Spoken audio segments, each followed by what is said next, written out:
మా వాడు ఏదో సాహసం చేస్తా ఉన్నాడు. వచ్చా ఇప్పుడు కర్రలు వేసాడు. ఇప్పుడు వస్తాయి కోతులు. వచ్చా వెనకాల 2 కోతులు వచ్చా. ఇక్కడే ఉన్నాయి కోతులు చూడండి. ఒక ఫ్యామిలీ కూర్చోంది.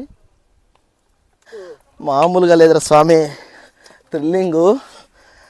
హరిహర ఫోర్ట్ ఎక్కినంత ఎక్స్పీరియన్స్ నిజంగా ఊరికి అనలేదు. మిగతా వాళ్ళు హరిహర ఫోర్ట్ ఎక్కితే ఎలా ఉంటుంది అలా ఉంటుందని. బా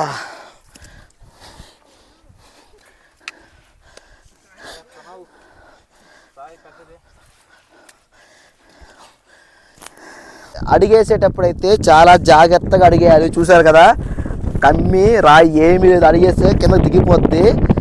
శివగంగై బెట్ట కర్ణాటక బెంగళూరుకి 54 కిలోమీటర్ల దూరంలో అయితే ఉంది. చాలా అద్భుతమైన ట్రెక్కింగ్ పాయింట్, సూపర్గా ఉంటుంది. ఇక్కడ వచ్చేసరికి శివుణ్ణి శివగంగై సమేత స్వామి అని పిలుస్తారు. చాలా అద్భుతంగా ఉంటుంది. ఎందుకంటే ఈ కొండ ఎప్పుడు కూడా గంగాదేవితో ప్రవహిస్తూనే ఉంటుందంట. అందుకోసం ఇక్కడ శివగంగై సమేత శివగంగై బెట్ట అని పిలుస్తారు. చాలా సూపర్బుల్ ట్రెక్కింగ్. అడిగేసాం ప్రతి మెట్టు కానీ ప్రతి కొండ కానీ చాలా చాలా అద్భుతము.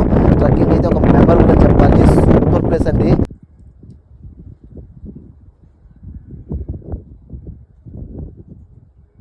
అంటే వస్తుంది ఏం గ్యాప్ లేకుండా, ఏమి లేవని చెప్పినా కూడా చూడ ఏమని తక్కి పడతా. జై బాలయ్య,